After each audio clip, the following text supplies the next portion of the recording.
Hey YouTube, today I'm going to be bringing you a quick little deck profile of something that I got very inspired by watching a channel known as Magnitude Gaming. Now if you've never heard of Magnitude Gaming, they're going through and doing a history of competitive Yu-Gi-Oh series. I don't know if it's a team or if it's just one guy who's going through, but he goes through and he has been checking every single championship deck basically since the beginning of the game, starting in like 2003 all the way up to right now they're 2006. One of the decks he did feature in the most recent tournament was a Jerry Wang deck, and Jerry Wang's deck he played in this 2000 tournament was a, I guess, Apprentice Magician Chaos deck. That's right after Cybernetic Rev came out in 2005, so that's not true. But it was in 2006. Anyways, it inspired me to go ahead and just kind of throw something together that was very similar because it does run a lot of the cards I run. So let's hop right in. I tried to mimic the deck as well as I could up to this point, but we do run 2 Sakuretsu Armors, 2 Dust Tornado. Now I was thinking of pushing Sakuretsu Armor up to 3, however I decided not to, specifically because I do have Mirror Force, whereas in 2006 they did not have Mirror Force. So instead of a 3rd Sakuretsu Armor, I have this Mirror Force. Ring, Torrent, and a card that has not been in very many of my GOAT decks recently is Call the Haunted. And the reason I have Call the Haunted is because I think in this deck I'm running quite a few valid Call the Haunted targets. So we toss that in there. For the spells, we have 2 Noblemen of Crosshelp, 2 Book of Moon, and here's another little motivation I took from Jerry Wang, something that I obviously have to test out a lot, but 2 Smashing Ground. I guess within this 2006 format, and this was before Zabord got really popular, I think, or it was right after Zabord was really popular. I'm not sure. But Smashing Ground was very much a 2 of, if not 3 of, in just about every single deck that topped. So I think Book of Moon, or not Book of Moon, Smashing Ground definitely worth looking at a little bit more in GOAT format. If you're looking for some cards to play around with and just see how they run, I would definitely check out Smashing Ground. I personally need to buy 2 more Supers because I want the playset of a Super Smashings. Anyways, let's continue. I want to run Rhoda because I do have the Warrior Onion. And then let's move that to the side. The rest just the big 7 spells. Something that I do actually, that I have been omitting from pretty much every single one of my GOAT format decks is Premature Burial. And same reason I'm playing this because I do run a lot of valid targets, whereas most of my decks are typically like Zombie, which I guess Zombie has a lot of stuff, but like Chaos related, not stuff that I'm guaranteed to have something in the graveyard. But while I'm going through the monsters, I think I'm only running, actually everything's a 1 of, I believe. Nope, there's 2 2-ofs. Besides those, everything is a 1 of.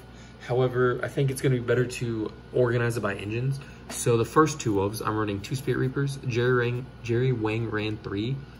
I don't know. I'm not for or against running 3. This is just what I had off the top of my head. So we have 2 Spirit Reaper, and this is where it gets weird. There are 2 Old Vindictive Magician. Another card that I think is pretty understudied, I guess, within GOAT format. Pretty cool, pretty simple effect. Destroy 1 monster, regardless of position on the field. So just flips, destroys something. Really good for the set monsters. I don't think set monsters in general are a problem against this deck. Old Vindictive gives you a good matchup against set monsters.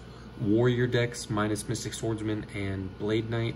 I guess Exile Force, I don't know. It gives a good matchup against Beast Down, and being able to take out like King Tiger Wangus, Kaikus, which I don't think Kaiku really affects this deck too much. It kind of does.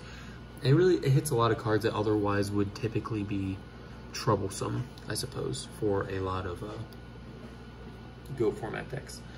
1 Magician of Faith, and of course with both of those, I have 1 Apprentice. Apprentice is something that I've been working on playing like more 2 3-ofs, but you know, I'm just following Jerry Wang's lead and doing 1 Apprentice, 1 Magician of Faith, 2 Old Vindictive, and then to kind of help with that little engine going on. I do not run Breaker, but I do run 1 Mobius. I think Mobius combos extremely well with Old Vindictive. I guess the typical play being if I set Vindictive, if they set a monster or somehow they attack over Apprentice, I set this, I then flip Vindictive, destroy another monster, whatever it might be, sack for Mobius, destroy the back row, and just get a big boost out of that play. I think that's a lot of momentum. I'm not sure if that puts me ahead. I don't know.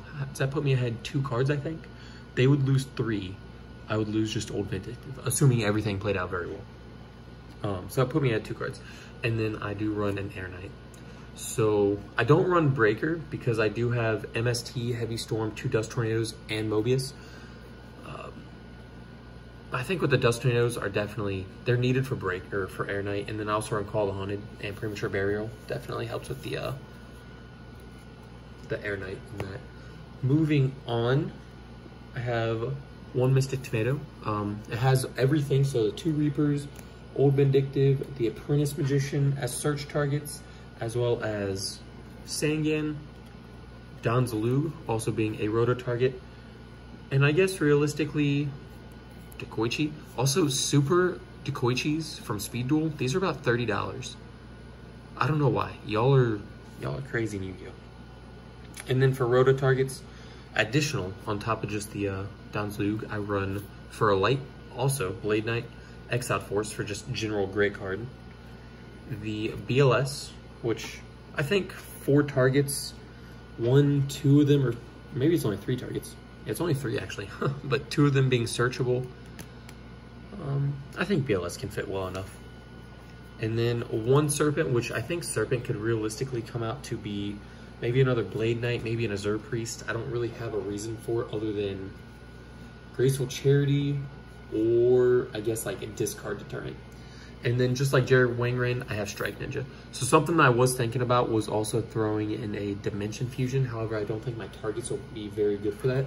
Not multiple, I don't want to make a Dimension Fusion deck, but it would be just 1 Dimension Fusion. And the idea being that as I Strike Ninja throughout the game or BLS, I build up towards that Dimension Fusion. But I think as it is, that's kind of unreliable. But just something to toy around with.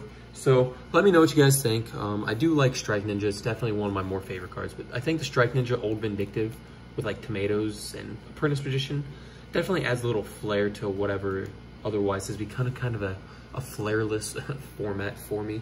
Sinister Serpent, like I said, not real big on it. I think this could be realistically any other card, but let me know let me know what you guys think. Have a wonderful weekend. Please like, comment, subscribe. Talk to you later. Bye.